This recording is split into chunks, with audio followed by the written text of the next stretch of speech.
like to bring to order the Rock Valley College Board of Trustees meeting Community College District 511 for Tuesday, December 16th here at 5:15 p.m.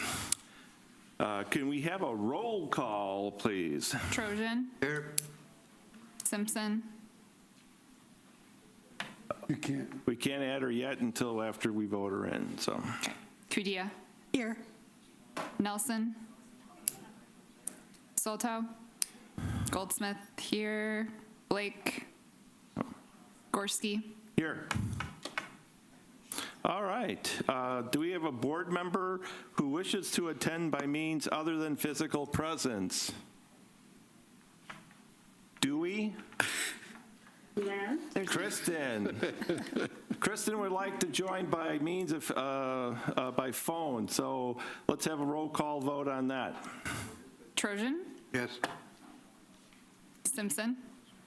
No, she can't vote on Okay. it. Kudia. Yes. Goldsmith, yes. Gorski. Yes. All right. Okay, so now we're a board of 5. Ooh, boy, we're on a roll tonight. I don't believe Trustee Soltow will be joining us. I do believe Trustee Nelson is on his way, but we'll have to continue. So we have communications and petitions or public comment. We have no communications or petitions, public comments. Did I receive any email directed to the Board of Trustees? I don't see anything laid in front of me here. No. Okay, very good. Recognition of visitors. We do have Mr. Steve Mischak, Senior Business Development Manager of Constellation here, but well, he'll be by phone. And then Rick will introduce the other co-presenter tonight. Okay, and let's please acknowledge Trustees Nelson's arrival at 5:17 p.m. All right. So we're moving on from recognition of visitors. Yes. Okay. Recess to the truth in taxation hearing. Do we have a vote on that, Joe? Or do we? It just looks like it's part of the agenda, so it's not a separate. Okay, all right. So we're having a truth in taxation hearing. We're having an open hearing, and it's a presentation by Vice President of Finance, Chief Financial Officer, Mrs. Ellen Olson. Hello, Ellen. Good evening. How are you?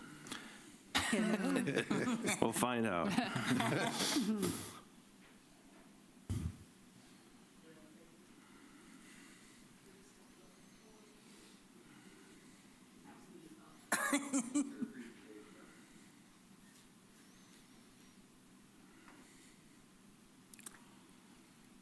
Oh, do I have to read my statement? We will now recess into truth of taxation hearing. We'd like to call the order of truth of taxation to consider 2025 tax levy for Rock Valley College. Secretary Goldsmith, please call the roll call. It says it. I got to do it. So let's just do it. Trojan. Yes. Simpson. Sorry, I'm not that quick. Okay. Kudia. Yes. Nelson. Yes. Goldsmith, yes. Gorski. Yes. Now, where did you slip this in front of me, or somebody drop it in, or was it already here? right there. I don't remember seeing it, sorry. All persons wishing to be heard on this matter will have an opportunity later to present oral testimony to the Board of Trustees, and that'd be later this evening. First, I would like to have Chief Financial Officer, Mrs. Ellen Olson, give the public additional information on the issue. Now, do you have your presentation queued up? Yep. I'm ready. Okay, there you go. All right. Thank you.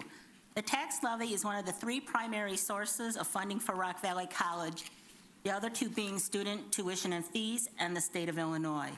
For fiscal year 26, Rock Valley College has the 6th lowest tuition rate in the state of Illinois at $125 per credit hour, whereby by statute, the tuition could be as high as $220.93 based on the certification of per capita cost for fiscal year 2025. The tax levy has not changed since the board approved the preliminary tax levy at the October 28, 25 board meeting. In transparency to the taxpayers in the college's district, notice of proposed tax levy for the Rock Valley College District was published Wednesday, December 3rd, with the Rock River Times, and Thursday, December 4th, in the Belvedere Republican with Rock Valley Publishing. It was also available on Public Notice Illinois.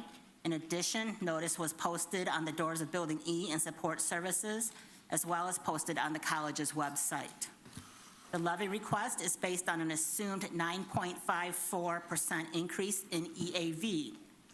The educational and operations and maintenance levy is maintaining the same levy rate as in previous years.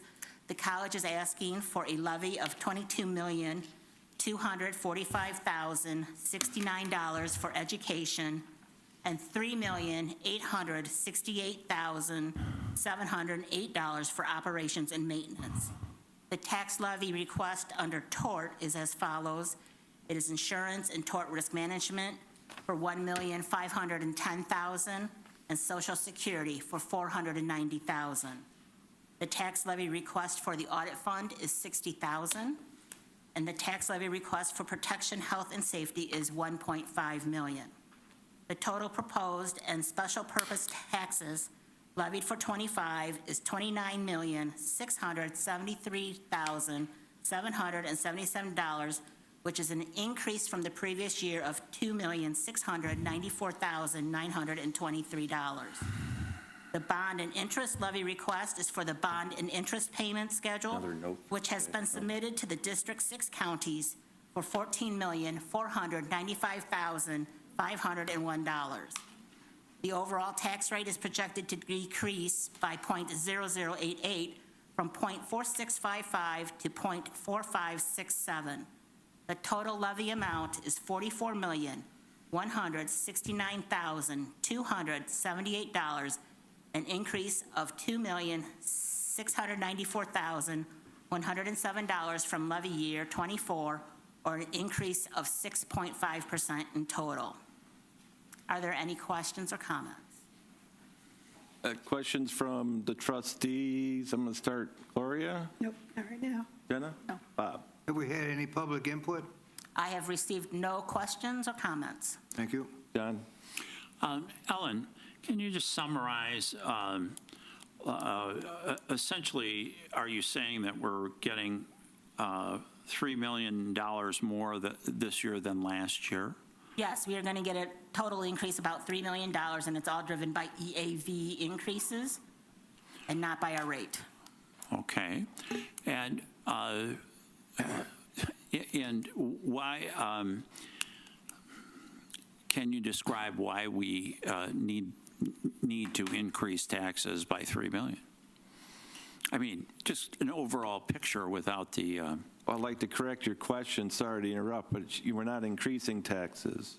Right, we're not increasing. We're not increasing our levy. We're getting more. This is the natural progression. Yes, are we collecting more? Yes. Are we asking for more? No. Okay. Not based on rate. That's correct. Dollar amount's increasing, but the rate is not. Right. Okay. So if we're getting $3 million more, though, aren't people paying more? They will pay more if their EAV has increased on their home Their property. home values are going up. Right. I know that, Bob. So my question really is, overall in the budget, can you relate that to the budget, and where is this $3 million going? So this $3 million will be reflected in the fiscal year '27 budget to cover increased costs for salaries and especially benefits with health care insurance and among other costs that will increase contractually. And I also want to remind the board that we are required to levy at 95% of our approved levy amount to be eligible for any of our Illinois state apportionments. And the Illinois state apportionments are? They are the basic and the equalization grant, so it's about $10 million. Okay. Okay, so if we actually reduced the rate to collect less against the EAV, depending how much we reduced it, we're risking another $10 million. Correct. We have to be at 95%. Our rate has to be at 95% of the approved, was it 0.24 and the 0.04? Whatever our maxes are. You know how some people in the public might think that's screwed up, you know? I don't make the laws. I know, I'm just saying. Okay. Any other questions? All right, I well, thought that was just, a good explanation. yeah, and I just want to, thank you, John. I would just want to comment before I read my script. This has been out there for a while, folks. This isn't the first time people would have had an opportunity to either speak to it, they could have read it, and then come to us and during the public speaking portion of the meeting and address us, or they could have emailed us, or they could have written us, or they could have contacted Ellen. So again, Ellen, no one has contacted you or your office or directed any inquiries to you on this. I have had none. Okay, thank you. Thank you. As provided in the published notice, anyone who would like to speak at the public hearing and present testimony to the taxing district was to contact Mrs. Ellen Olson, Rock Valley College Treasurer, Vice President of Finance and Chief Financial Officer, 3301 North Mulford Road, Rockford, Illinois. And again, we did not receive any requests for testimony, correct? Correct. So, thank you. May I have a motion to adjourn the Truth and Taxation hearing? So moved. Moved by Nelson, second by Kadia. Let's have a roll call. Trojan. Yes. Simpson. Yes. Kudia. Yes. Nelson. Yes. Goldsmith, yes. Gorski. Yes. Motion carries. The Truth and Taxation hearing is now closed, and we will reconvene into the regular board meeting. And can we all sign this and get it, lacquered, plattered? I want to save this so I see it again. Frame it. So we're reconvening the regular meeting. I'm going to skip general presentation. No, I'm not going to skip general presentations. We have a big one. So general presentations, power plant generation expansion, Vice President Rick Jenks, and introduce to everyone else. Good evening, Board. Good evening. I'm going to be joined up here by David Martindale. He's a professional engineer and the president of Ballard Electrical. And on a Zoom call, hopefully, we have Steve Mizak. He is our senior. Whatever. He's a senior business development manager with Constellation. I'll give it a second. And that Constellation is? Our energy partner. Okay, thank you very much.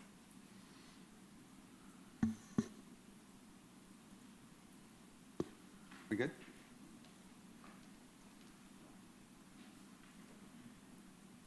Are you going to do? There we go. Okay. There we go.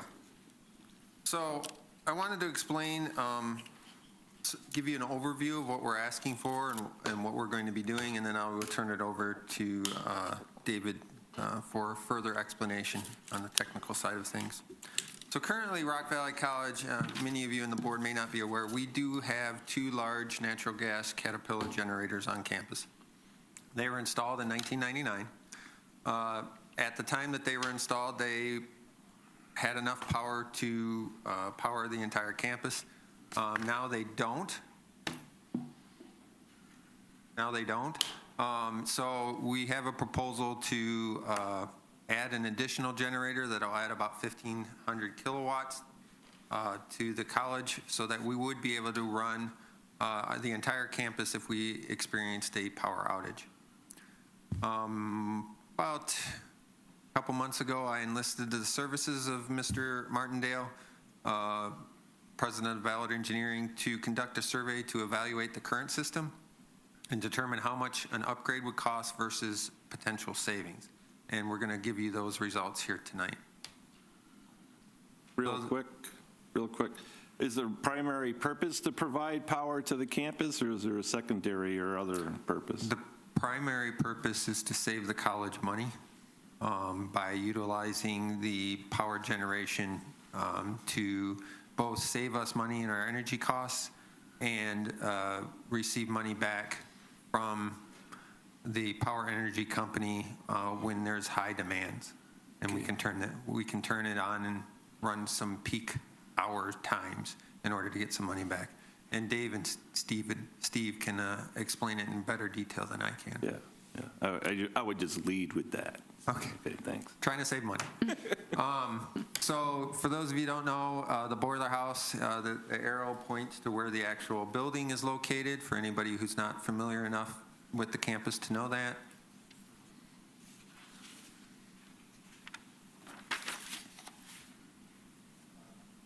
Okay, so that's the building right there. Like I said earlier, it was built in 1999. Go ahead to the next one. The building was originally designed to have 3 generators in it, which is a good thing. The new generator will have twice the capacity of the old single generators and still fit in the existing building, which is always good. We're going to receive a return on investment of at least a minimum of 8 years. That's actually based on current electrical costs, and as we know, electrical costs will continue to rise. So our return on investment will decrease over time, and we'll have future savings. The new generator, as a secondary option, would also help RVC in their overall emergency response plan, whereas if we lost energy, we could still operate the main campus and function normally if we needed to. So that's more of a secondary notion, but it is one that that's very important.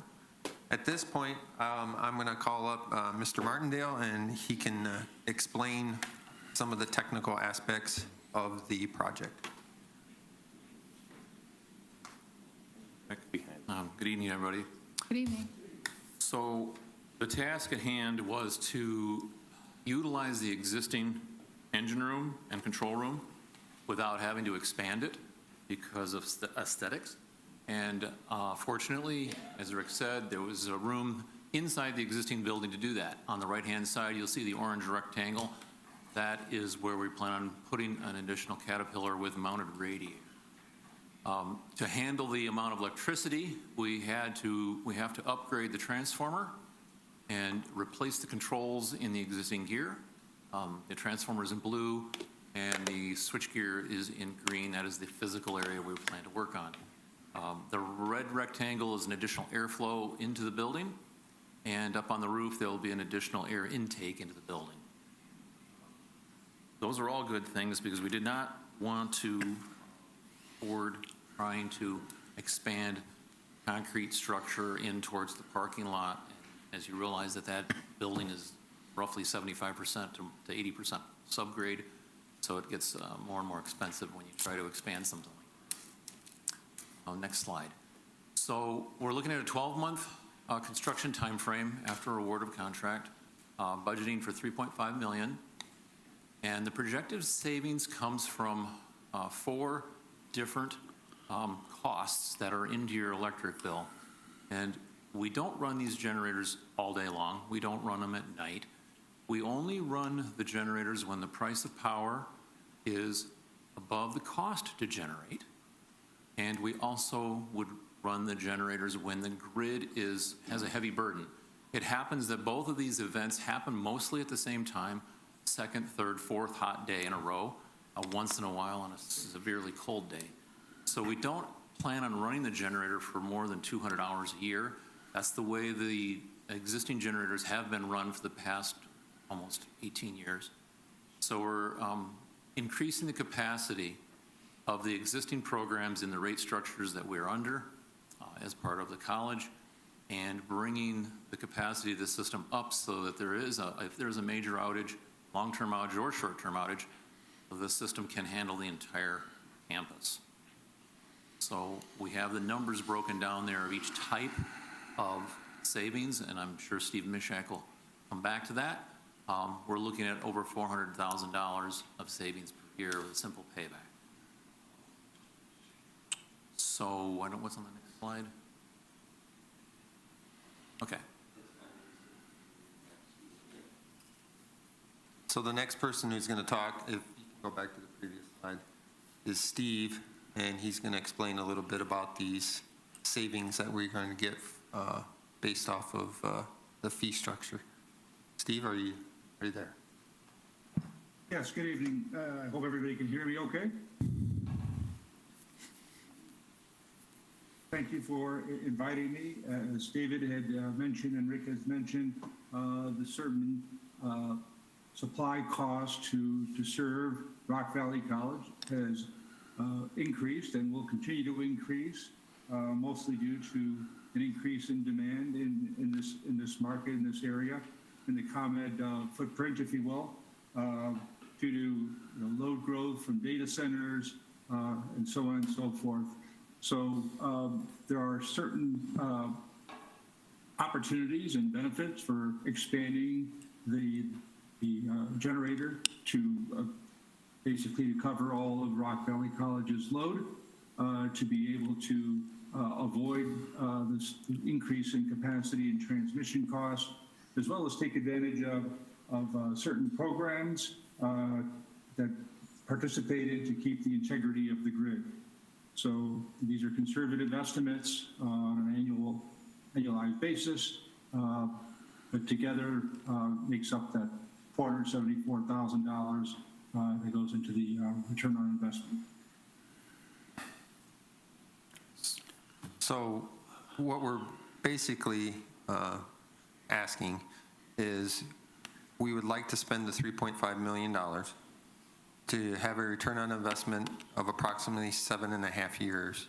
And after that, the college would actually be making money. These generators are designed to run for 30, but how? No, 30 plus years. 30 plus years. So after 7 years, we'd have another, 20 some years of savings to the college year over year. If you want to go to the last slide. The way that we would pay for this is through my typical capital funding request. We are anticipating bringing that to the board in January. If the board decides that this is something that's worthwhile, I will have that listed in the capital projects based off of the funding projections that the CFO has. And then we would begin the official design right away and hope to have the project completed as soon as possible to take advantage of the increasing electrical costs.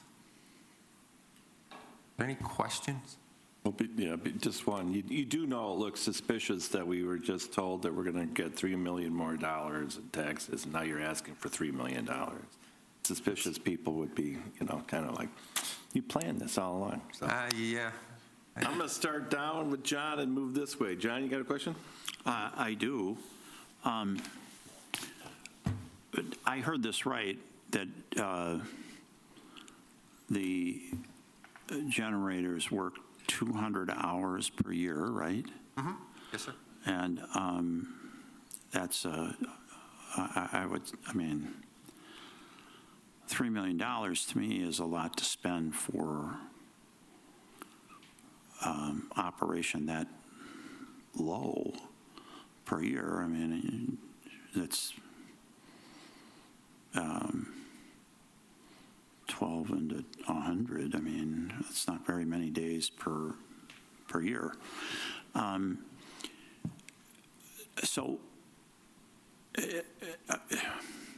one of the questions that I had was answered, and that is that this generator is designed to run for 30 plus years. I heard that right?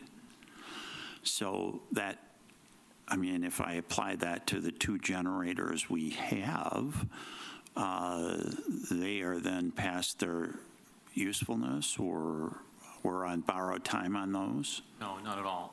30 plus years is if you were to operate them continuously. They're only operating a fraction of the year, so it's almost an infinite lifetime on these engines. The existing engines have only run less than 200 hours a year also since the year 2000, just after 2000. And the reason for that is it was prior to the year 2000, we were on regulated rates where the price of power was captured and contained from 8 a.m. to 10 p.m., and that was their schedule. After deregulation came in, generators started to become optimized where they were only running when the price of power on the grid was above their inherent cost to generate. The goal being always buy power from the cheapest source. And most of the time it's on the grid. The grid is cheaper than running your own power plant. But there are 100 plus or minus hours a year. The price of power on the grid is multiples of your cost to generate.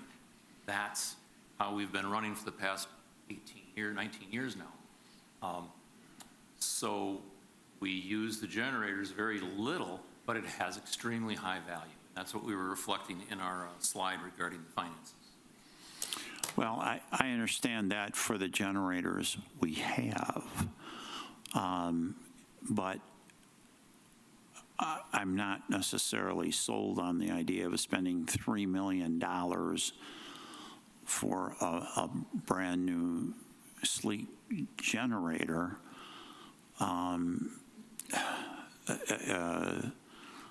where I theoretically get a return in let's say 8 years. I mean, anything could happen to the price of electricity, including some miraculous invention where electricity becomes very low. And then I spent $3 million to keep the college absolutely open 8 days a year, which is a tough concept. Is there any other, I mean, Well, is there any other reason to do this? I get the idea. I get the idea of. Let me re-summarize. Yeah. Maybe that'll help. Okay. You're going to spend $3 million or $3.5 million on a generator that, and we're banking on the fact that if the price of energy stays exactly the way it is, we're going to pay for that generator in about 8 years. So from 8 till whenever, we're going to be making that $400,000 and some a year extra.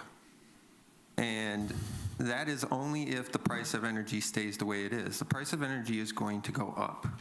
They are building a lot of data centers around here. They are building a lot of things that take high energy demand. That is a very conservative number. I could have came here and told you the return on investment was probably 5 years. It's probably going to even be less than that because we already know the price is going up next year of energy. I suppose there could be some sort of miracle invention that reduces the price of energy. None of the experts in the field see that happening.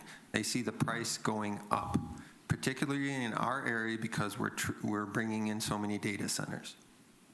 So we don't have to do it, but it's an opportunity for the college to actually make money on an investment, which we very seldom do, and we would pay it back in a very short period of time.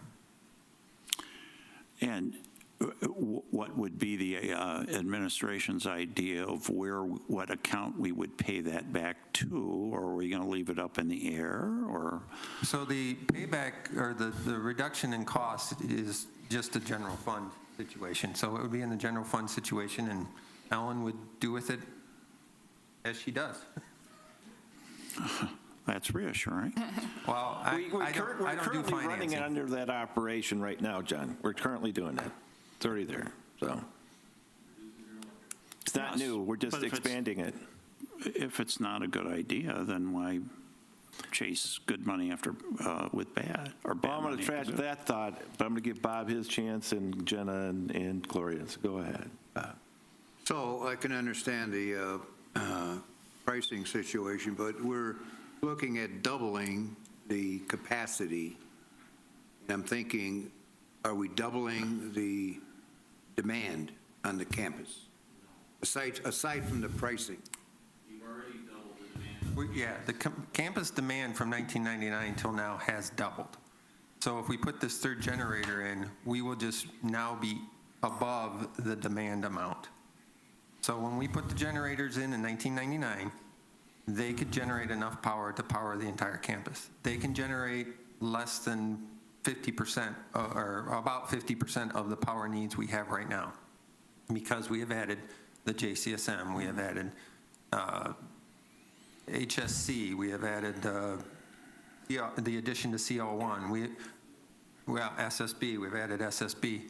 So we've added all of these buildings, which increases our energy consumption. So this generator would just allow us to run everything in an emergency situation if we needed to for the entire campus. In addition, though, the major point is it would be a cost savings to the college with a very short return on investment. Because it's more efficient. No.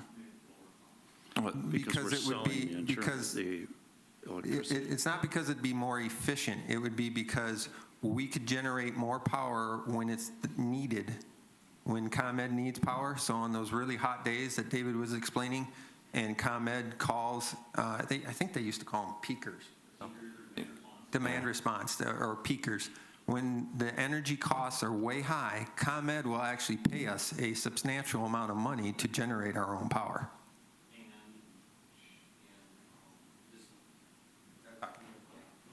It's sort of twofold. You're running your generator when the price of power is extremely high, which takes the campus's load off the grid. And on top of that, you're getting paid from the powers that be, it's called PJM, to do this. So it becomes an income source. Correct. We're not only saving the cost of energy because we can generate the energy cheaper than what they're charging us, they're actually going to pay us to do it. So the hotter the summers, the more money we'll make? Correct. Well, yes, basically. So let's pray for hot summers. It'll be okay. Well, everybody says the temperature is supposed to be going up, so. I know, stretch it. That from the guy that wants to hold our next retreat in Hawaii. Okay. Okay. Anything else, Bob? No, I'm Okay, done. Jenna. Are these sturdy machines? Like, do the generators that are already running right now, are they like very sturdy? Okay, so I want to make this a little fun. When you step on the accelerator, when you hit a green light, you're revving your car up to 3,000 RPM. You have a tachometer. Not my car. It just got towed into the shop 45 minutes ago, Okay. so thanks very much. Yeah, Maybe I understand that. And our cars last about 4 or 5 years, maybe 10 years, something like that. These engine generators run on natural gas. It's a very clean fuel. They are running at either 1,200 RPM, which is your car engine's speed, or 1,800 RPM, which is a tad bit more. They are very low, basically low speed engines. And spark plugs, radiators, all the same kind of stuff. They're made in Lafayette, Indiana. They're American made. They've been running for decades upon decades. I've built over 35 of these power plants, and many of them are kept. Thank you. Is that it? Gloria? Yep. Just a couple of quick things. So is it my understanding then that the current generators that we have, if they were installed in 99, then their 30 years is almost up? So are those going to be okay? So they are, when David mentioned 30 years, he mentioned 30 years at continuous use. Oh, We okay. don't run them at continuous use. So realistically, they're going to last a very, very, very long time. Okay. We maintain them every year. We have service on them. That's part of that $9,000 that we listed in there. So 30 years is if they ran 24/7, and they don't. They run about 200 hours a year. Okay. The second thing is, my understanding is that this particular new one covers, you said the campus, but this is a Mulford campus only? So the other facilities, satellite facilities, they're protected and they're okay. ATC is brand new, so that one is covered under a different one, or? So they How does that have work? on-site generators. I'm sorry? They have on-site generators for Okay. emergency power. In the downtown campus, each building will have an on-site emergency generator. Okay. All right. It's not part of this project, but just for your information. Got it. Thank you. And so the difference between the generators that he just referenced are emergency generators to keep power, essential power, probably not even the whole building going through an emergency. But the ones that we're talking about here, the presentations on one, they'll do that too, now for the whole campus if we put it in place, not only today, but going forward. And working in a building that was built in 1901, 1980, and 2019, I can tell you all of those buildings, even the 2019 one, wasn't supplied wasn't designed with enough power for today's needs. And I'm talking a building built in 2019 wasn't, okay? So you have a backup generator to supply energy to it. You need to plan out 10 to 15 years, see what your usage is gonna be. And you may say 2 times the power outage, whatever, power out, capacity now, but going forward, we'll be prepared for any either expansion on campus or additional power drain. When people are always plugging different stuff in, the power usage is just increasing within buildings. And I can speak to it from a technology standpoint. Everybody's plugging something else in. We're always wiring new circuits. We're always having to add new panels and stuff like that to supply power to some of the buildings I work in. It's just an ongoing thing. So the backup, this will serve as a backup for everything on the main campus. But not only that, we'll save money on the raw cost that we pay for it, plus on those really hot days that Bob was pointing out. The power company's going to pay us to stay off of their grid so they can provide air conditioning electricity and stuff for other people in the neighborhood and in the community.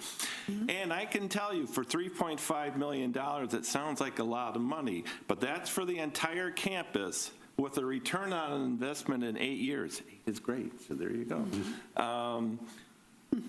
But I can tell you that I'm getting quotes along with some other people for generators to supply generator for just one building, and it's $650,000 starting. And it won't make us any money. It's not going to save us any money. It's just going to keep the operations going on those days when we need it, especially since that building, like this building or the basement here, is an emergency center, and you have to have proper power to it. 3.5 sounds like a lot, but one, you're getting a return on investment, plus it's supporting emergency services on campus, and I think it's the way to go.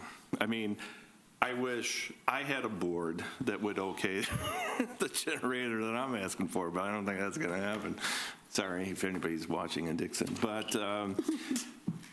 but this one, with a pay, at least, if it's conservative in 8 years, I'm good with that. I mean, usually I'm looking for a 3 to 5 year payout, but 8 years on a project this big, I don't think that's unreasonable. Then after that point, we're going to be saving money, making money, depending on what term you throw around. So that's my position. We'll never be making money because we have we don't pay taxes.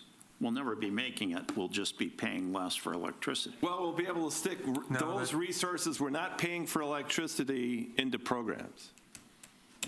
How's that? So we will technically be making money because they will actually send us a check. Yeah. Just like people who have wind or solar, sometimes feeding it back into the grid, they get paid. Go ahead. We're not feeding back into the grid. Right. We still get paid because we relieve the. We're relieving the grid. Yes, right. we're relieving pressure on the grid. John. Have we checked with our accountants that then are we going to owe tax on this money? We will not owe tax on that money. No. And why not? We are a governmental entity. We do not pay taxes, Ever? ever. Right. The only taxes we pay are for payroll taxes. Well, Ellen, you we mean pay we could communication have any business we want here at the college and not pay taxes? So this is not a business. No, this isn't the first time I've heard of this opportunity they'll pay you to keep your organization off of the grid. Matter of fact, it been presented to it in 2 different units of government over the year to put up some type of thing, not to feed it back into the grid, but to actually, peak time. But I'm just like, we weren't large enough to do it. We certainly are. So, and it's a payment from that company to us to do the community good, really. Right. Keep power up and going in our neighborhood. I don't understand it 100%. I mean, it's a nice thing, I guess, but Well, it concerns me. Well, they've been doing it for how many years now? 25 years. It'd be a heck of a bill. Yeah. And we're not the only one doing it. Again, I've been part of a couple other units of government which have contemplated it and looked at it from a legal standpoint. They just didn't have, they weren't going to make enough in payments, they didn't think, so. Any other questions? This is coming before us for our consideration in January, correct? If there's an overall consensus that we think this is something to put on the capital funding, I will put it on the capital funding for approval in January. Whether or not there's a consensus or not, I want to put it up for a vote. Okay. So let's do it. All right, sounds good. Yeah, thank you.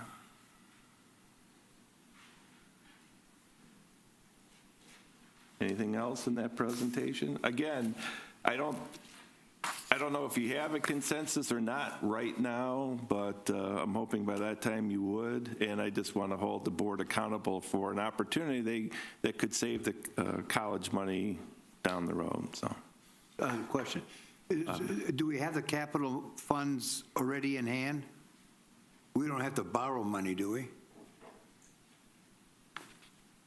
We do not need to borrow money. Rick is putting forward, at the end of every year after we receive our audit, we do a fund transfer for capital funds, and that is what he's going to be including in his request that rolls into mine. So you got the money already somewhere.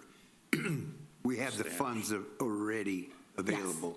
Yes, we do. And if you have questions about the availability of the audit, the auditors are speaking to us at the January call. Correct. Okay. Thank you. Any other questions on that point? Approval of minutes for, I would like to hear a motion to approve both the November 4th Committee of the Whole and November 18th regular meeting minutes. Do I hear such a motion? So moved. Moved by Kadia, seconded by? Second. By Trojan. Roll call. Trojan? Yes. Simpson? Yes. Kudia? Yes. Nelson? Yes. Goldsmith, yes. Gorski? Yes. Okay, motion carries. Action items, J, number 1. Do I hear a motion to approve the claim sheet check register November 2025 BR 8334? So moved. Moved by Trojan, seconded by Me. Kadia. Any discussion?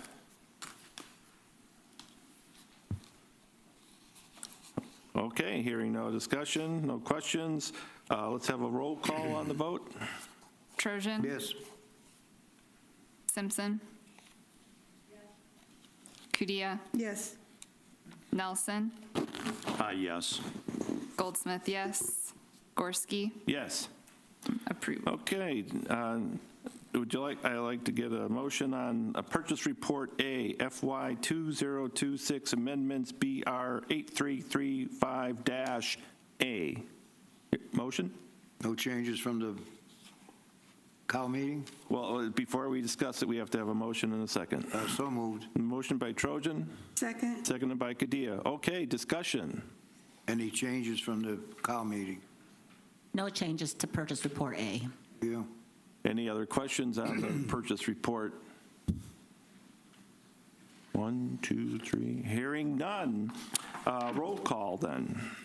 Trojan? Yes. Simpson? Yes. Kudia? Yes. Nelson? Yes. Goldsmith, yes. Gorski? Yes. Approved. I'm trying to find a vote here that John's not going to sound down on. So maybe it's purchase report B, FY 2026 purchases BR 8335-B. Do I hear a motion? So moved. Motion by Trojan, Second. seconded by Kadia. Any discussion? Any changes? Any changes? Yes. On purchase report B, item B, which was the electric vehicle for the 2024 Ford Mach-E, we have confirmed that that will be purchased from Hanblock Ford in Belvedere for not to exceed of $34,557. And on item D, we just added some additional information so that it documented that the second phase is for the main campus, Woodward Technology Center, and the modification of, that's going to be the new voice notification devices that'll be integrated. So we just further defined that. Any other questions on that? Hearing none. Roll call. Trojan, Yes. Simpson, Yes. Kudia, Yes. Nelson, Yes. Goldsmith, yes. Gorski. Yes. Okay, motion carries. Okay, I'd like to hear a motion to approve resolution abating a portion of the working cash fund of Community College District Number 511, counties of Winnebago, Ogle, Boone, Stevens, DeKalb, McHenry, and State of Illinois, BR 8336. Motion. So moved. Motion by Kadia, seconded by Second. Trojan. Any discussion? Could you recap this for us? What are we abating? So the working cash bonds, the Series 2024 that was issued in November 2024 is intended to be issued for HSC, for the third floor renovation and the elevator, and for classroom building 2. We are abating the funds so that we can, he's flipping on the screen, so that we are able, the working cash funds work, if we abate them, then we don't have to refund them. So we're just reimbursing ourselves for the expenses for HSC in this particular case. Okay. Any questions on it after that? Taking money from a bond bucket into the operation bucket. Yeah, because we've paid for it out of operations. So this is That's- just permanently abating it so it doesn't have to be paid A back. simple way to explain it, it's going from this bucket to that bucket. Yes. Anything else? All right, roll call. Yes. Trojan is a yes. Simpson. Yes. Kudia, Yes.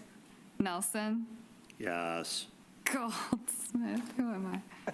Oh, me is yes. Gorski, Yes. motion carries.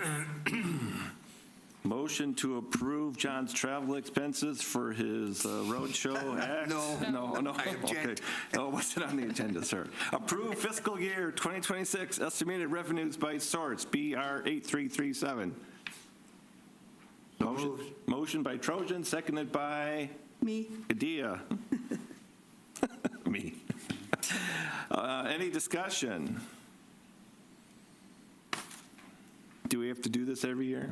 Yes, we do it every year as part of the tax levy process. That's what I thought. Okay. All right. Well, if there's no questions, I would entertain a roll call vote. Trojan. Yes. Simpson. Yes. Kudia, Yes. Nelson, Yes. Goldsmith, yes. Gorski, Yes. okay, motion carries. Motion to approve tax levy year 2025 certificate of compliance, BR 8338. So moved. Motion by Nelson, seconded by Me. Kadia. Any discussion on it? No. No? Okay. This is also required and done on an annual basis. It is indeed. Just making sure for the people maybe streaming in on this. Okay. Roll call vote. Trojan. Yes. Simpson. Yes. Kudia, Yes. Nelson, Yes. Goldsmith, yes. Gorski, Yes. motion carries. So under other business, I'm going to take the 2 items out of order and do unfinished business first. Unfinished business as it relates to a vote we had earlier in the meeting. Joe Perkowski, if you had an opportunity or ever, do you recollect in your many years here ever reviewing the legality of accepting the payments back from the energy company tax-free?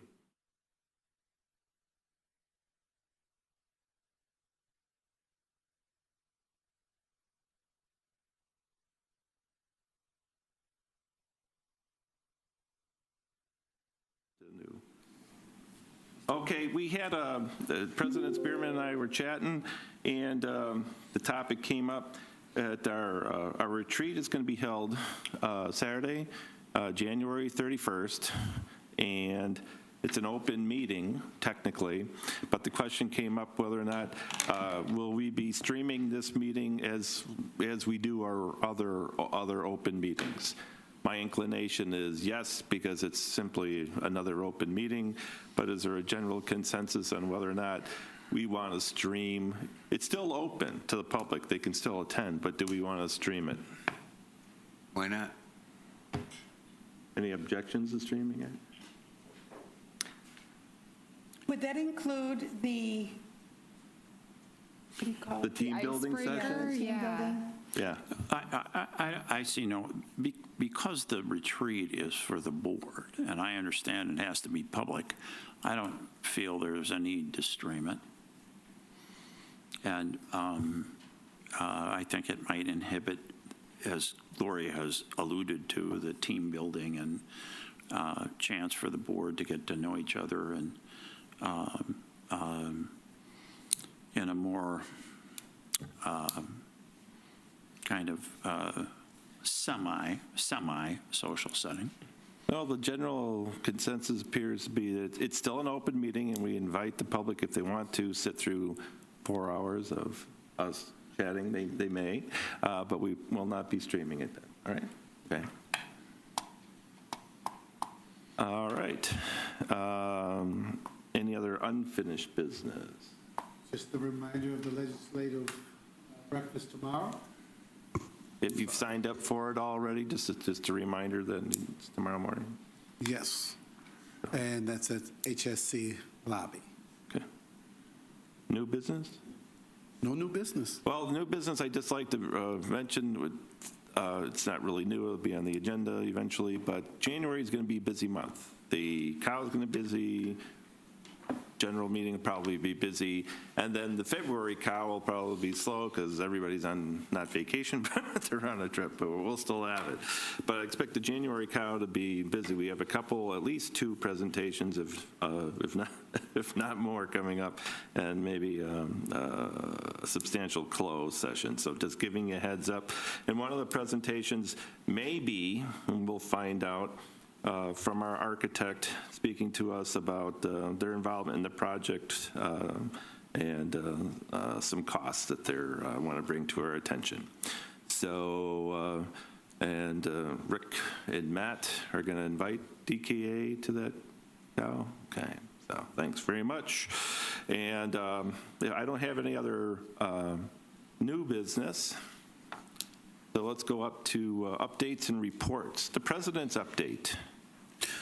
Thank you, Chairman Gorski, and good evening, trustees. As always, we had another interesting month. Last week, it was great hearing our legislators at the legislative luncheon. When asked about their partnership with RVC, both sides of the aisle spoke highly about the college and their relationship with the college. I ended last week partnering with Student Education and presenting to professionals in at least 5 different states virtually about the importance of Principle 8, communicate for alignment, and helping people know what they do matters from their book, Hardwiring for Excellence in Education. Since this is our last meeting until the new year begins, I wanted to take this time to reflect on this year, or the year 2025 being a year to remember. Earlier this year, we began with the groundbreaking of the Rock Valley College downtown campus, which is on schedule to open in August of 2026. We have taken this momentum into developing the Human Services program that will lead to a social work degree at UIC. We have strengthened our partnerships with the Rockford Police Department and Winnebago County Sheriff's Office as we are moving forward with criminal justice cohorts for current police officers. We have developed Salesforce dashboards for advising and retention to monitor certain levels of student engagement. We continue to win championships in athletics. Thank you, Coach Tony Hall and the women's bowling team. We continue to meet our enrollment goals annually. Although we have changed the name of the Office of Equity and Inclusion to Cultural Excellence and Belonging, we have not wavered from creating a positive workplace culture at RVC. Thanks to CEB, or the Cultural Excellence and Belonging Office, Human Resources, and all of the divisions for their part in increasing our positive workplace culture, which is evidenced through our employee culture survey results. In 2025, we also earned some well-deserved recognitions on a national level as we were selected as a finalist for the American Association of Community Colleges Advancing Institutional Equity and Belonging Award. We were awarded the American Association of Community Colleges Outstanding College Corporate Partnership Award for our collaboration with AAR. Additionally, we continue to grow our workforce development and customized training. Recently, RVC was named to the Military Times 2025 Best for Vets college rankings from 2024 out of 357 institutions. We increased from 304th to 243rd place. Also, one of our own, Melena Herman, Program Manager for Student Employment and Veterans Affairs, was named to the 2025 Illinois Department of Veteran Affairs and the VA Women's Health Department's list of 25 Illinois women veteran leaders. We could stop there, but I'd be remiss to not share that our Small Business Development Center has helped clients secure $4.6 million in financing to support the startup and growth of small businesses in the region. In 2025, RVC Starlight Theater was nominated for 20 Lou Awards in 12 categories and received 7 of those awards. Our College Communications Department received a Golden Medallion Award from the National Council for Marketing and Public Relations for our 60th anniversary campaign. Regarding our 60th anniversary culmination, we had a successful CEO challenge, and it was great to support our history faculty, Dr. Daniel Blumloh's authorship of the book titled Rock Valley College, the Campus History Series. And last but not least, I am truly appreciative of being named by the Aspen Institute as a top 200 U.S. community colleges eligible for the 2027 Aspen Prize for Community College Excellence for our work regarding persistence, retention, and completion. We are not touting that we are perfect, because we all know we have a lot of work to do in regards to student success. But for what we have done, the local, the state, and national acknowledgments are indicative of the college's passion, expertise, and excellence in student success, and we are definitely better together. That ends my report. Thank you. And I'd just like to comment on your report. Thank you for your thorough report.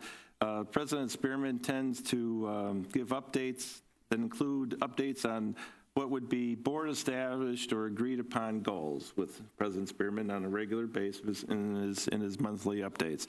And he's also presented us, the trustees, with a summary of those goals, which I think he had hoped that we discussed tonight and close, but because I'd like to take up that and some other stuff in January, we'll take it up in there, and then I'm hoping that all the trustees will be available for the January cow. I've talked to Trustee Soltow, and she promises me she's going to try to be there for that, and I appreciate that. I know it's just coming out of the holidays, and sometimes that's tough, and and I just want to make sure we're all aware of it, and then that January is going to be a long meeting. But I do want to appreciate the regular updates on your goals, the regular reminders of the acknowledgments of the college, and you've received on a monthly basis, and we certainly do appreciate it. I think the board's mind right now is just on the upcoming rollout of the new campus downtown, largely. So if we can just keep going on that, we'll be very, very good. So thanks very much, sir. So your leadership team update? Yes, we'll start with Dr. Barnes.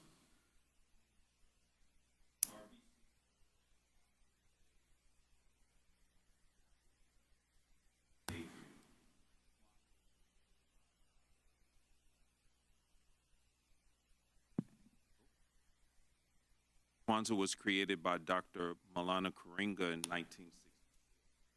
During the holiday, families and communities organize activities around the Nguzo Saba, which is Swahili for the 7 principles. Those principles are Umoja, unity, Kujichagulia, self-determination, Ujima, collective work and responsibility, Ujama, cooperative economics, NIA, purpose, Kaumba, creativity, and Imani, faith.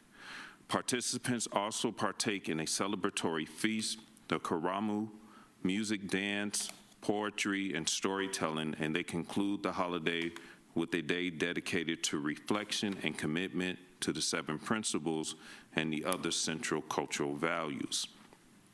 Kwanzaa officially runs from December 26th to January 1st, and this is all from the official Kwanzaa website. Kudos to Dr. Levinus Muhammad, Dean of Students, Alex Johnson, Director of Student Life, and his staff, the cultural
Did you say it was a grant that we received? It was Yes, a it's grant. called the Healing Illinois Grant, and it was for $20,000. Okay. Great, thank you. That covers our cost of holding this thing, is that the idea, or? Yes, well, along with some in-kind donations, yes, it'll cover the cost. Thank you. Good evening, trustees. One quick update this evening. I am proud to announce that our personal success counseling staff has received the Mental Health Early Action on Campus grant renewal of $180,000 for calendar year 2026 through the Illinois Community College Board. This grant, and that's now third year going forward, has funded an additional full-time counseling staff member position for the last 2 years, and also provided additional funding for support staff and faculty to go through mental health training, educational programming, and other supporting other mental health initiatives around the campus. Thank you to the Dean of Students, Dr. Levinus Muhammad, and her staff in the Personal Counseling Office, Anita Knight, Susan LeFevre, Lindy Patchak, along with Marcia Abrahams and Nancy McDonald for their collective work in preparing and writing the grant application. And that concludes my report. Good, thank you. Just a comment, no need to speed through it when you got really good news like that. I'm a big fan of investment in healthcare, mental health, education, so any opportunity you can, if we get grant money and we're hiring people that can help other people, especially in kind of their formative years of their lives, that's great. So thanks very much. Good evening, trustees. Good evening. On Wednesday, December 10th, the Support Services Building collaborated to host our annual Cookie Walk event. At this event, each department decorates their space with a holiday theme and provides treats and activities for the college community. Participants came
Yeah, I have one.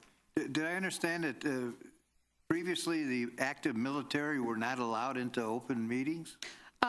No, that's, so if a member of the board were active military, they can now attend remotely, where that wasn't included in the provisions before.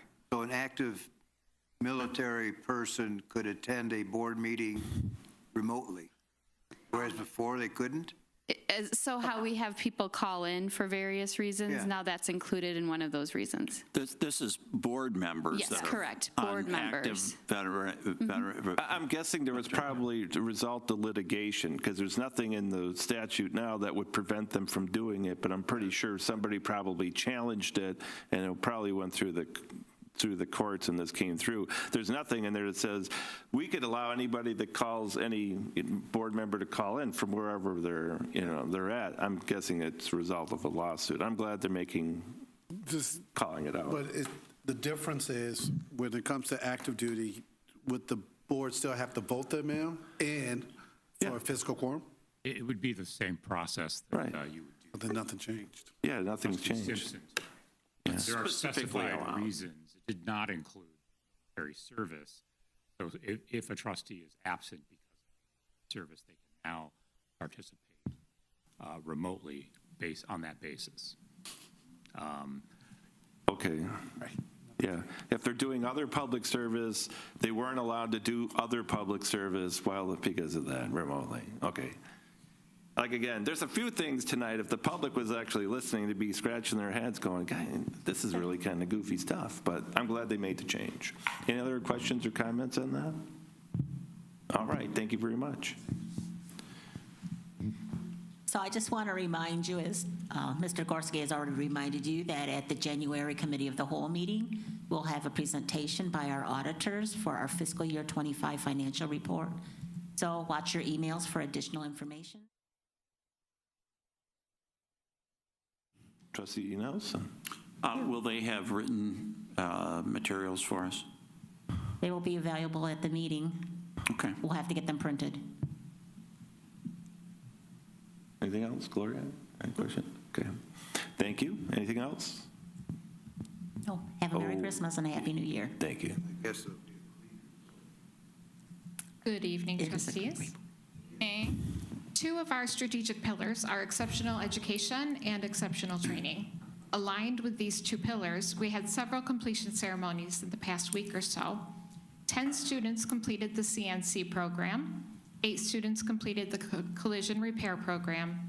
15.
Okay. Okay, well then, the ICTA report. There is no ICTA report. They didn't meet, so. Oh, okay. When's their next meeting? The next meeting actually is the February legislative meeting in Washington, D.C. Oh, in Washington? Yeah. Okay. And remind me all who's going to that again? Me. Okay. Or John Nelson, trustee. Okay. Yep, Gloria Cudia. All right, all right. And I think, Kristen. no, it was Crystal. Crystal. And student trustee. Yeah. And the student. Trustee Soltow and trustee Blake. Student trustee, okay. Yeah. So that's right. Trustee Trojan, Goldsmith, Gorski and Simpson have to be here, so we have a meeting. So if one of you can call in, that'd be great. So trustee comments, I'll start with Gloria. Well, I do have a few things. First of all, I wanted to thank Mr. Roberts for Robert's Rules of Order, because I wasn't here for the November 4th COW meeting, so I was happy to be reading the minutes, and I was able to catch up. But I also wanted to make a couple comments here, because just reviewing the minutes that were in there, it just kind of reminded me of all the other things that were going on. So I just wanted to mention that the International Showcase, which was already mentioned today, on November 20th, was amazing. I mean, when we saw the performances, the entertainers, and the food, my gosh, if you all didn't go, you missed something amazing. The second thing I want to comment on is the legislative luncheon. Again, as Dr. Spearman said, both sides were very complimentary about what we're doing here at Rock Valley, and we have their total support. And the other thing, this is the other where it comes to Robert's Rules of Order, the leadership updates. A lot of times, as you're saying them, sometimes we can hear, sometimes, well, I don't know about anybody else, but I want to make sure I hear. And when I see them written, it's like, oh, yeah, that's amazing or whatever. So it just reminds me of what a great job you all are doing. I just had to throw that in. Okay, the other thing is, the coffee with the cabinet. How often do you have that? Is it like weekly, monthly, or quarterly? More like monthly. Occasionally? We've been expanding, but right now it's based on each VP's schedule of when they could do it in their division. So we try to do it monthly or close to. Okay. Are trustees invited, or did I ask that already? You've never asked that. Okay. Well, are we? Well, It just depends. We can let you know the next one. Okay, because I saw donuts in there, so I thought, no, I'm kidding. I hear you're moving it to quarterly because of the tariffs on coffee. It's just getting too high, so, okay. Okay, and I noticed also in reading the information that, Mr. Jenks, you said we have 29 projects that you're working on? You're cutting down or something? Well, I don't know. I just read it in the minutes somewhere, and I was just thinking 29 projects. That's quite a bit. It's actually up to 31 now. Okay, so you really don't get any sleep anymore then, huh? Okay, and then last question. What is tuck pointing? Oh. I mean, I read that in there every so often. It's like, I really should know what that is. That's it. Gloria, if I might. I don't care. John knows the answer to that. The tuck pointing is when the brick walls need to be replastered, kind of, and that's very expensive. Okay. But very necessary because the water gets in there and the bricks can fall out or that kind of thing. Kind of like having a generator on campus in terms of emergency and saving the college money. It's essential. It's the stuff between the bricks. Got it. Okay, that's all I have. Thank you. Jenna. I just want to echo what Dr. Smith said about the Valley Forge. Kudos. You all in the room know this. Folks joining us from the outside, the Valley Forge is an incredible student newspaper. It wins awards every year. Going back to, the years that I worked on the paper and the years before, for any sized campus of any caliber, it's an incredible student-run paper. So I'm so glad to know that, while it's not in a print form anymore, it's available online and anybody can access it. Just Google Valley Forge, Rock Valley College. You can take a look and see what's going on campus. And it makes me so happy to know that we're still staffing a paper with student journalists who are interested in becoming writers. That's certainly the first professional writing experience that I had at all. And so I really consider it the beginning of my professional career as a writer. So congratulations to the Valley Forge. Good. Great. Thank you. Bob. Yes. December 4th, Peter held, you may remember, him, he's the AI guy, held a program for manufacturers, and of course I got invited, and I was very pleased with what he presented, because what he presented was a process for an organization to go through and get established with an AI tool. I've been to a number of other seminars, you know, like at ACT in New Orleans, and all they do is they talk about it, you know, the AI, blah, blah, blah. But this has got a process, and I think this is an important step for the Center of Excellence that I'm hoping is going to come along pretty soon, because I think we have a leg up on the other local organizations like Rockford College and the other one, other bunch, whatever. But I think the Center of Excellence is something that we really have to, and I fully support getting this thing set up. And I know you've got some ideas on how to do that and when to do it and where to do it. So it was a very good program.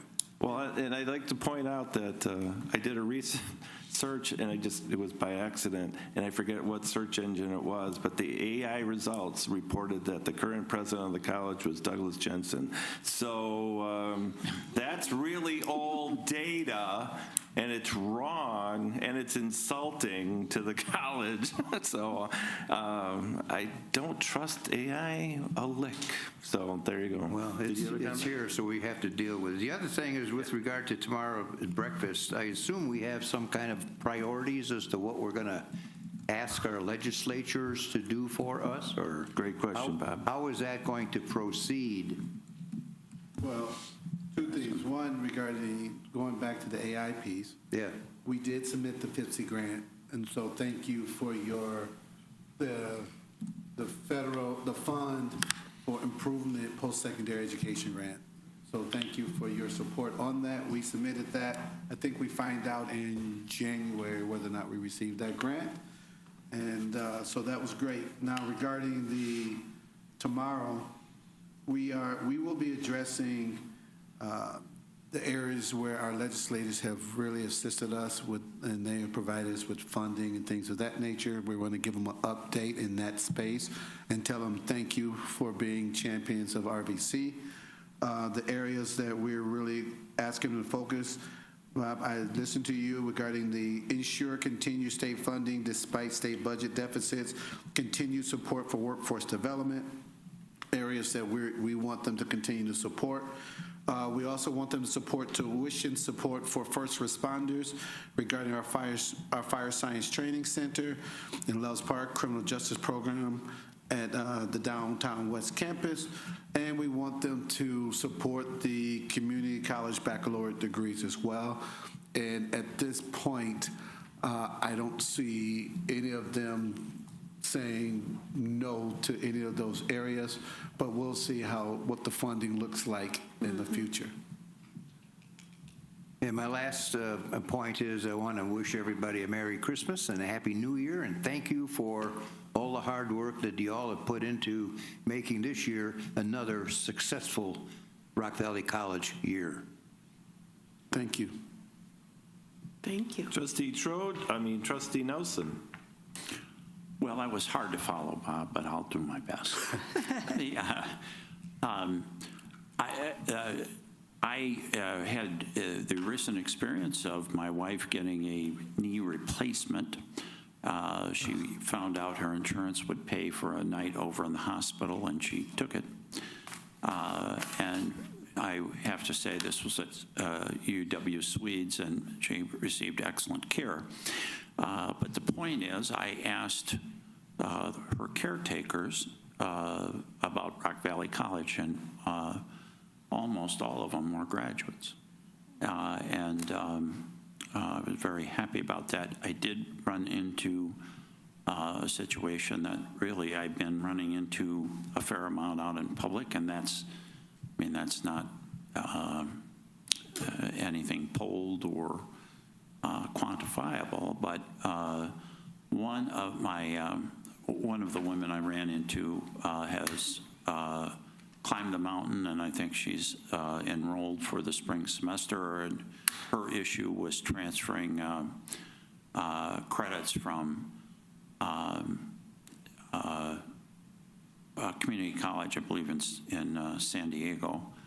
And she did say it was the most difficult, Rock Valley was the most difficult transfer she'd ever encountered, and she'd gone to more than one community college. But she's surmounted that, and she pays her own tuition, I might add. However, one of the CNA and Swede seems to have CNAs who also have various other training and certificates, indicated that she'd gone to Blackhawk Technical College in Janesville and wanted to transfer to Rock Valley, but ran into a stone wall. No credit for any of the courses she'd taken there. And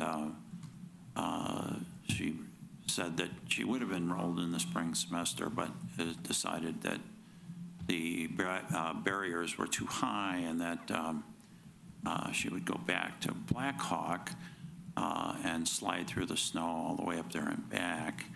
And so I hope that, I see this as easy acquisition of increased enrollment to go the extra mile to get these credits secured. And this is past transcripts and everything else. And my thought is, why not admit these students if they have reasonable credentials, because I'd rather have them go here than anywhere else. So I wanted that to bring that to the board's attention and the president's. And I would say that I look forward to an even more interesting year in 2026. I wish everyone a happy holidays as well. And I think that it certainly is it will be odd weather if the prediction for 47 degrees on Christmas Day comes true. But Bob, you won't be in Florida, but you'll feel like you were. So, and that's all I have. Thank you, John. Comment on John's comments. John is always asking people, when he finds out that they're either in college or planning on going to college, he's always asking about RVC or what their experiences are, whether it's inquiring about classes or transferring or attending. And the people are probably like, I don't have all your answers, but he pokes and prods him quite a bit. And just to comment on some other comments made about the legislative stuff, I just want to make sure, we're bringing together legislators to talk to them about how they can help us, and maybe we help them a little bit, but I don't really see sides. I'd rather not have anybody talk about sides or party labels or something when it comes to education. It should be just we're all for one for all. The people may have individual different opinions and how monies get spent and stuff, but I don't want to turn it into a whole different side. Let's work with everybody as individuals and approach them as individuals, and just show them how we're contributing, the college is contributing to the overall health of the community, and I don't know why you wouldn't support that. Now, an agenda item, and I missed this. Did I miss the student report on the agenda?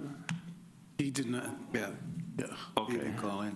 Okay, whether or not just leave it on there. If there's no report, there's no report. So, and regarding an early comment about the mental health stuff, so that is a particular interest to me, because I had a family member, my brother, who, if he had some help in high school or college sports or college in general, his whole life may have turned out differently. So I appreciate any opportunity we have to make a difference in people's lives and, that way, especially when it's early, because once you start going down certain paths, it's kind of hard to break the habit and get on the right path. So I'm all for people seeking counseling, getting it if they can, and if we can help in any regard, that is fabulous. So now, regarding holidays, I wish everybody, happy holidays. It's my goal. It was kind of speed through the meeting a little bit so we can get everybody out of here for the holidays.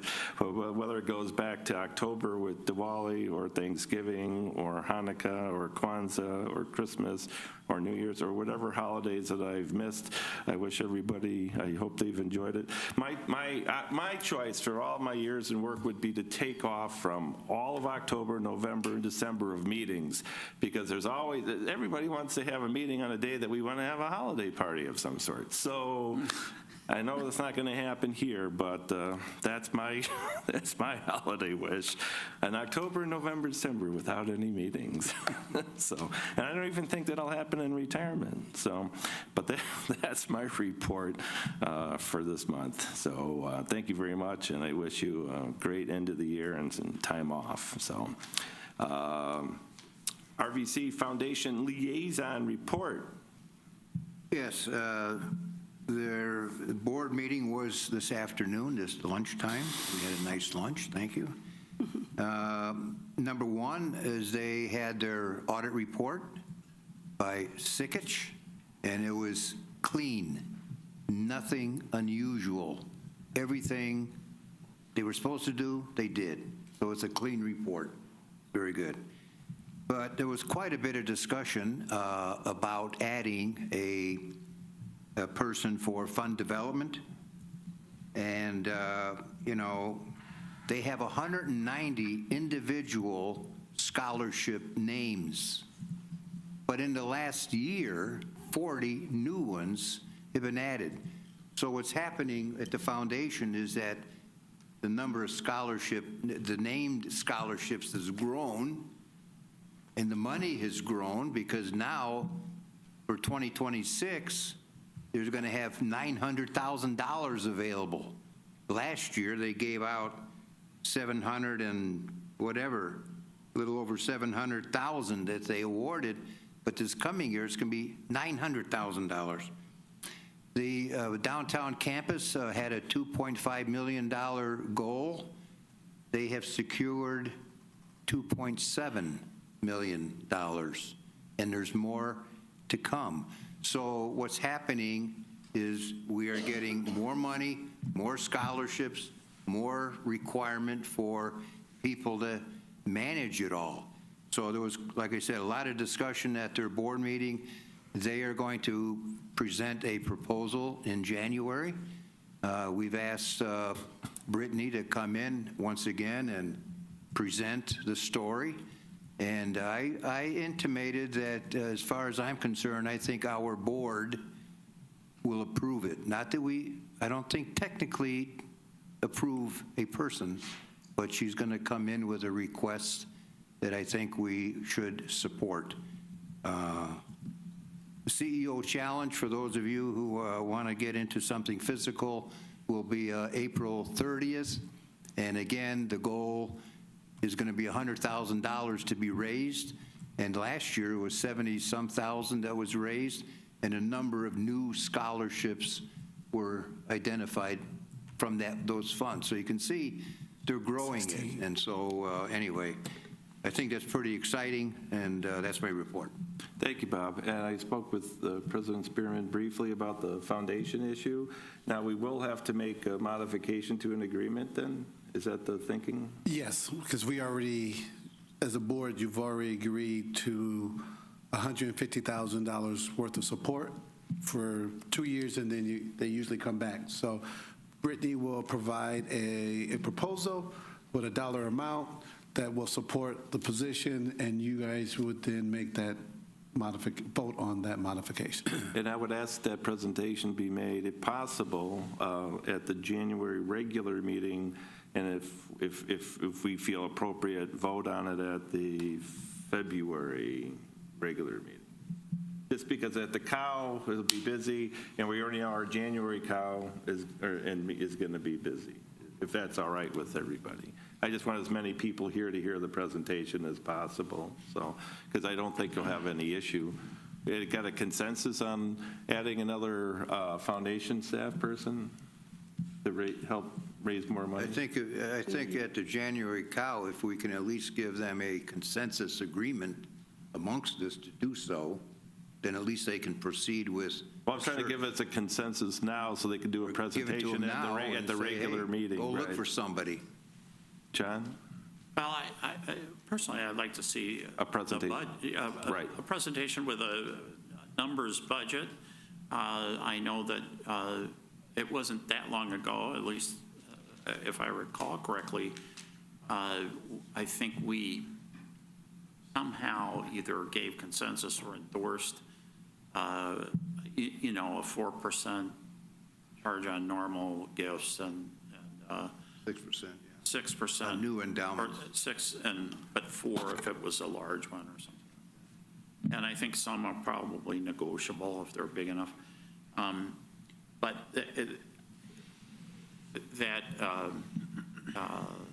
and I'm sure the money is well spent.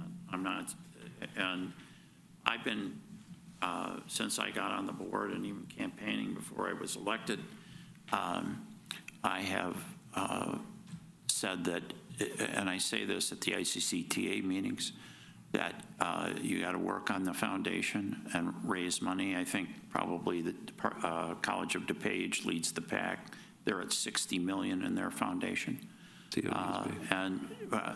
Well, that's how you absorb, that's how you absorb fairly large cuts from either the federal or state government. And, we just, we're a public university or college, and we have the taxing ability, which helps, but we count on various pots of money, like many businesses do, and this is one that has, I think, in the past been underused, but maybe not needed. Now it is. Okay. So I'm all for getting getting another productive person in there and whatever, but I think we ought to at least examine it. If possible, I would not object to having a presentation at the January regular meeting. Would object to cow and rather not have it at the February cow if we could avoid it, because I just like to maximize trustees or person to hear this. That's fair. There was some way we could work it so we could see it at the cow meeting, either in written form as a, by the way, addition, and then when we get to the board meeting, then officially approve it? I could. We're talking about 1 month, Bob. I know, but a lot of work that needs to be done. Hey, there's money out there, Paul. Let's get to it. Money out there. We need to, When I was at St. Olaf for our 50-year reunion. Okay, if we put it on the agenda and the cow, even if there's a presentation, we're going to talk about it. That I would expect right now the January cow to last 3 hours and 15 minutes. We add another discussion, it'll be 3.5. You good with that? I would say that's accurate, but if I'm going to say 3 hours and 15 minutes, I can make another 15 minutes. I don't know if we can take it's nothing wrong with a recess. And we can walk around, go to the bathroom, that kind of thing. Okay, just as long as everybody's good with that marathon meeting, so. All right, if they can do it for the January cow. Good, I think that'd be good. I think, to keep the ball rolling. I mean, there's great enthusiasm by the board members' foundation, and this would really demonstrate to them that we're solidly behind. You can tell them we're willing to sit through a 4-hour meeting so we can vote on it later in the month, so there you go. Well, we couldn't fit some other stuff out. Yeah, Bob, you're the 2-hour maximum. I know, and right now I'm kind of pushing that. So if there's no other discussion on the liaison report, personnel report's been presented. for your perusal and freedom of review. I actually have a question about can I ask a question about the Sure, personnel report? you certainly can. I don't remember last time there being 2 lines for English faculty starting in January. I just remember the one. Was that a choice that was made based on misremembering that? Isn't there 2 English instructors, Carolyn and Faye, or is that? I just remember last time the Yes, projection was for 1 line. There was an opening for 1 line. Okay. And then we had a position that was a temporary full-time. That's right.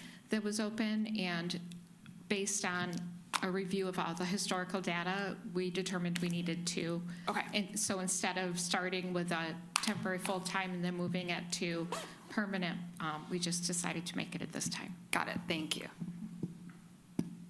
Any other questions on the personnel report or the Freedom of Information Act report? Okay, Joe, did we have something for closed? I have nothing for You closed. don't? If you mind, can we? So we have nothing for closed, so we're going to go to the date of the next committee of the whole meeting, January 13th, Mr. Chairman, excuse me. I just want to say something real quick before we move on to that.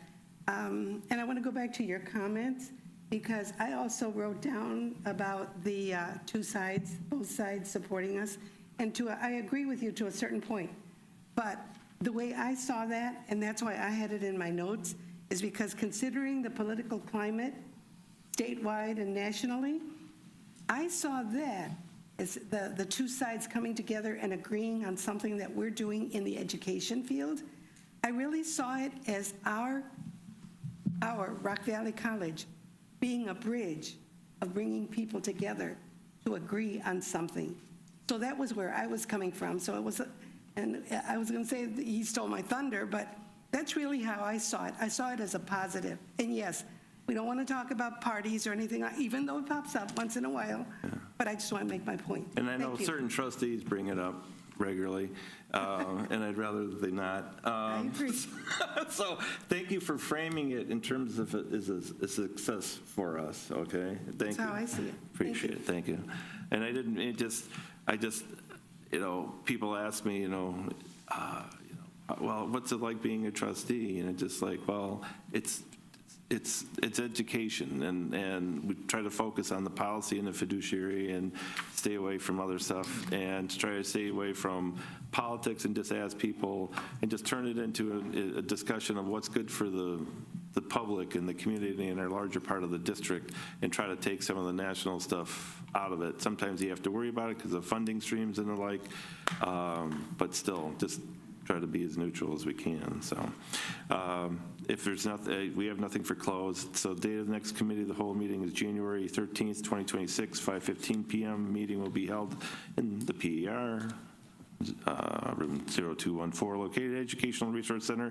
Date of the next regular board meeting is January 27th, 2026 at 5:15 p.m. The meeting will be held in the Performing Arts Room located in the Educational Resource Center.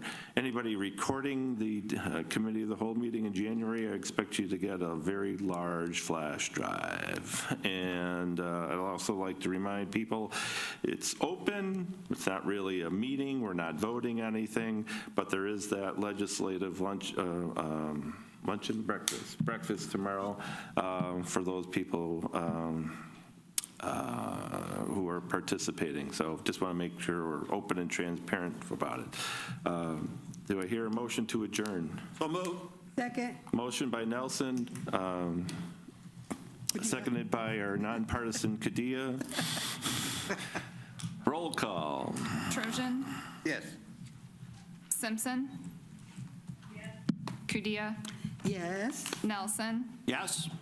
Goldsmith, yes. Gorski? Yes. We are adjourned. And I'm sorry, it's not going to be in the minutes, but I apologize to Trustee Nelson. I overlooked you in trustee comments. Next time, I don't know. Simpson, sorry. What did I say? I'm just Nelson. He wanted to ignore Nelson. That's what he meant. Yeah, it's probably true, but I apologize, Kristen. So. Thank you for participating, though. He said Really Merry good. Christmas, everybody. Merry Christmas. Me Thank too. you. Feliz Navidad.